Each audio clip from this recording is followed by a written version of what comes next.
Hello, I'm Todd Totterson, and welcome to CDE Action News. Today we're doing a special report on the Revolutionary War and the struggles our country has just went through.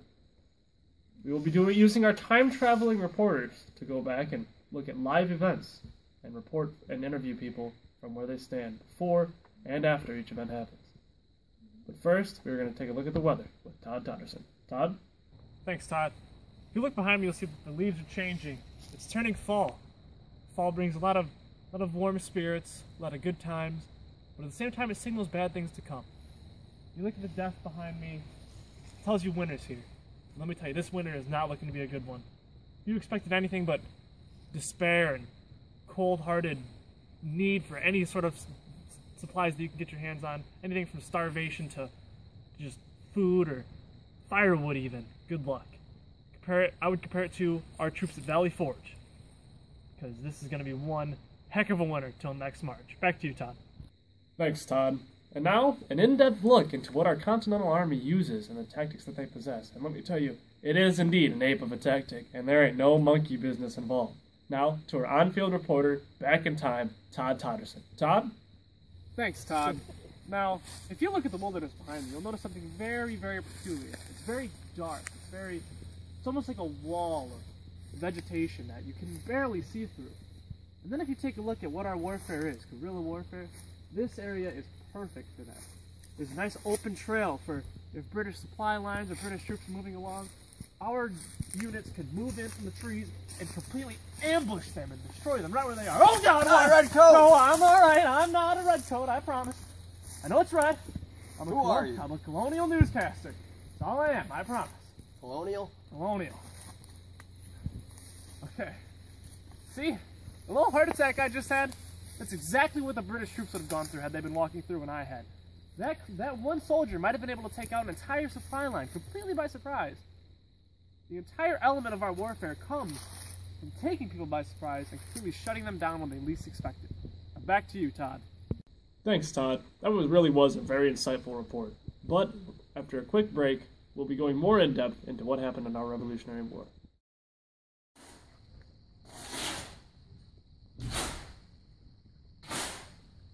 Hello. Thank you for stopping by my shop. I'm Todd Totterson. This is Todd Totterson's Wagon Repair Shop. Here at Todd Totterson's Wagon Repair Shop, we believe in small town values.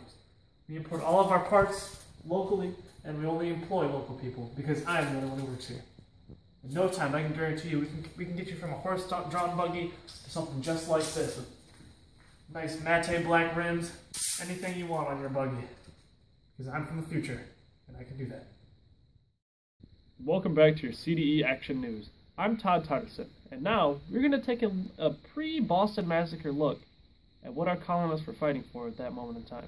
We're going to talk to one of the colonists who was present at the protest and see just what his motifs are. And now, to our back-in-time reporter, Todd Totterson. Todd? Thanks, Todd. When we talk about our revolution, there are a lot of events that need to be named. A lot of events that are dark and dirty and incite a lot of hate, a lot of anger in our people.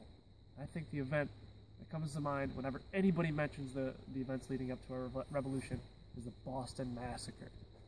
Boston Massacre is an event where colonists protest, and here's one of those protesters now. He's going to speak one of the loudest and unwavering messages throughout the entire revolution. Sir. Yes. Oh. Hello. I am a reporter for the colonists. You are? James Caldwell. James Caldwell. How old are you, son? 17 years old. 17. That's a nice mustache for a 17-year-old, I must admit. Why, thank you. So where are you headed? I'm headed to downtown Boston. Downtown Boston. What do you intend to do there? Protest against the damned Redcoats for their quartering act. Quartering acts. And those are the ones that allow them to live in your household, force you to provide for them. Those people that you would hate to have anywhere near you, let alone in your own home. Yes, sir. It violates our rights. Violates your rights, and I would 100% agree with you on that one. So I wish you the best of luck. I'm going to send you on your way, and give them a kick for me, would you? Thank you. Well, that boy, that 17-year-old boy will be dead by sundown. What was that? Nothing, I promise. Yes, him and 5 other people will be brutally murdered before the sun rises tomorrow. This happens as a result of tensions increasing between the colonists and the Redcoats over the past few weeks. A lot of events have gone down, including the murder of small children. It should be interesting to see how this pans out. I would like to warn him, I really would, but unfortunately that would cause a rip in the space-time continuum as I am a time traveler. So, without further ado, I'll send it back to you, Tom. Thanks, Todd. We'll be right back after this commercial break. Do you ever find yourself bored playing alone, bouncing a ball by yourself without anything to hit it off of? You constantly try to focus, but there's nothing you can do, and eventually you might play with your friends, but that makes it very tough. I introduced to you a new invention, the ping pong table. It gives you a clean, easy way to bounce the ball back and forth and make a game out of it. It's very simple, very fun. Order now at Todd Todderson's shop. Welcome back. If you're just joining us, I'm Todd Todderson, and we're covering the American Revolution.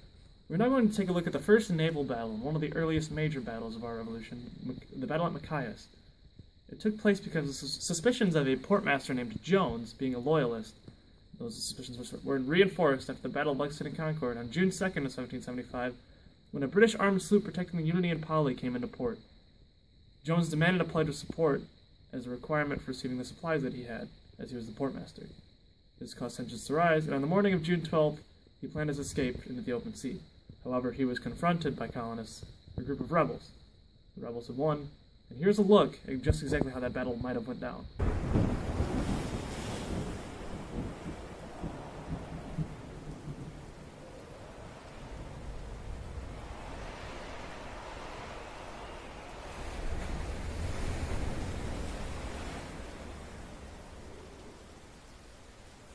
And now, We'll look at one of the more gruesome parts of our history, the Tappan Massacre.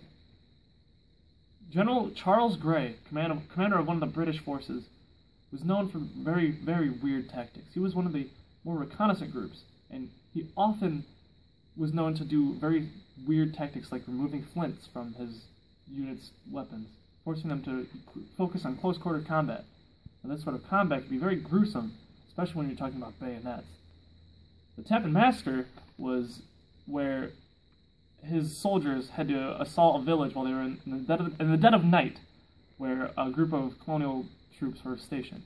Now, these troops were attacked and brutally murdered by bayonet. Here we have a simulation of what might have happened because we unfortunately could not be there, as we would have also been brutally murdered by bayonet. To you, Todd. thanks, Todd. Now we see one of General Grey's soldiers firing his only flint. He checks for another one and realizes he must use the hand-to-hand combat that General Grey often taught. He realizes how gruesome and how brutal this will be, but he does not care.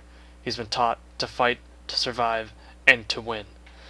Now we see an onslaught of people trying to fight back. Children, many of whom he knows he can kill, and so he does.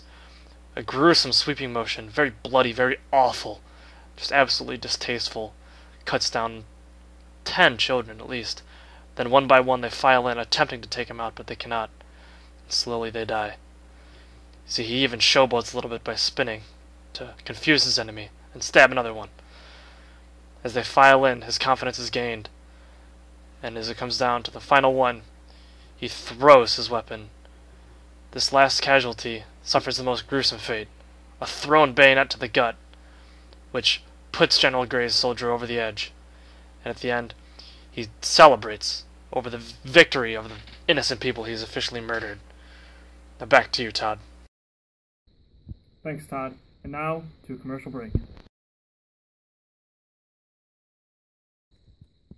Hello, I'm Todd Todderson, and I'm here to tell you about Todd Todderson's terrific hotshot tater tots. These tater tots are so good they'll give you a blood clot in your blind spot. Enjoy them on your cot, on your yacht, you're sure to eat a lot. If you thought you bought a lot, here's some food for thought. We have 2 new flavors, Philadelphia Pepper Pot Hot Tots and Freedom of Thought Freedom Tots. Order now.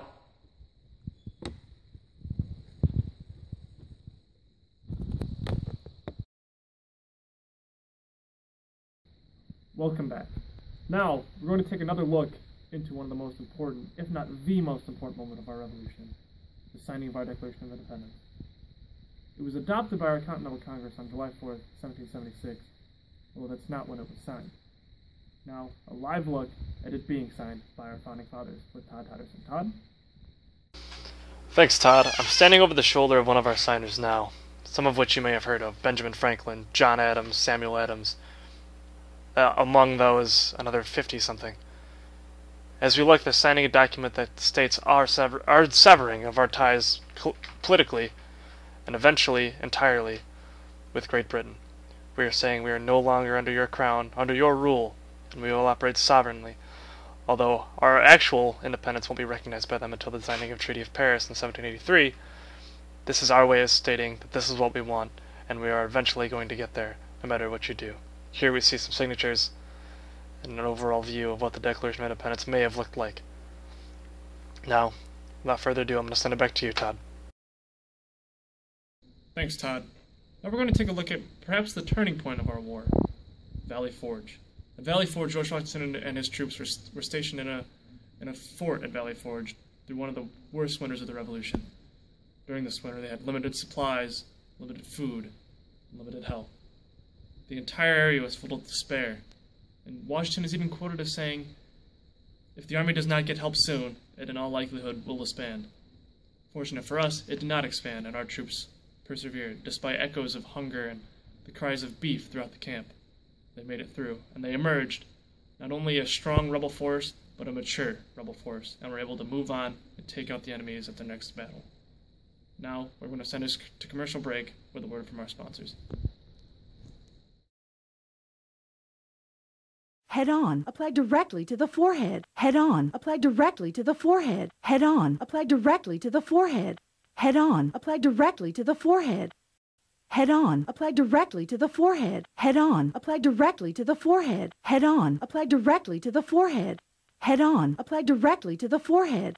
Head on, apply directly to the forehead. Head on, apply directly to the forehead. Head on, apply directly to the forehead.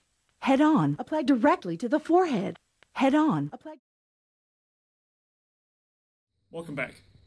After our troops emerged from Valley Forge, we were hit with some very uplifting news. It turns out that after our victory at Battle of Saratoga, we earned an allegiance with the French, and were able to shift the tides of the war in our favor. Several victories occurred afterwards, and eventually the war was essentially won at the surrender of General Cornwallis. We go now to live at the surrender with Todd Totterson. Todd? Thanks, Todd. Here I stand at Yorktown, Virginia on this fine evening, awaiting the arrival of a British soldier in the place of General Cornwallis to surrender to the Patriot forces. Any minute now he will arrive and hand over the sword of General Cornwallis, marking this area of the war officially over. Here he approaches now. Let's get a close view. Come on. I, a captain of the British Army, hereby surrender the troops under the control of General Cornwallis to the Patriot forces of Virginia. As a sign of the surrender, here is General Cornwallis' sword itself. Of course Cornwallis didn't show up. Coward. Well, you heard it here first, folks. General Cornwallis is officially surrendered, and this area of the war is officially won. Now back to you, Todd. Thanks, Todd. After the surrender of General Cornwallis, the war was essentially over. British morale was low, and American morale was high. And on September 3rd, 1783, the war was officially over with the signing of Treaty of Paris. We go live to that signing with Todd Totterson, looking over the shoulders of our signers. Todd? Thanks, Todd. Here we are looking at two of the signers right now, John Adams and David Hartley, who represents King George III. They reach down now to sign the Treaty of Paris, which will recognize the United States as a sovereign nation, or sovereign colonies, excuse me, and recognize western boundaries that are not currently in place, which is the Mississippi River. Back to you, Todd. Thank you, Todd. And now, for a commercial break.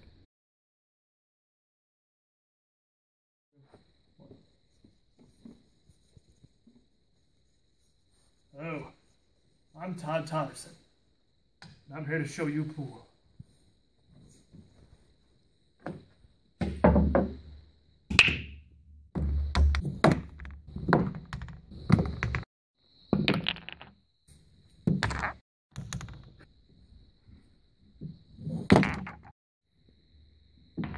Touchdown. Now, my colonial friends, that is the game of pool. Go down to your local Todd Totterson shop and pick up a copy now. Welcome back. I'd like to thank you one last time for joining us on CD Action News, and we'll see you next week. Good night, America.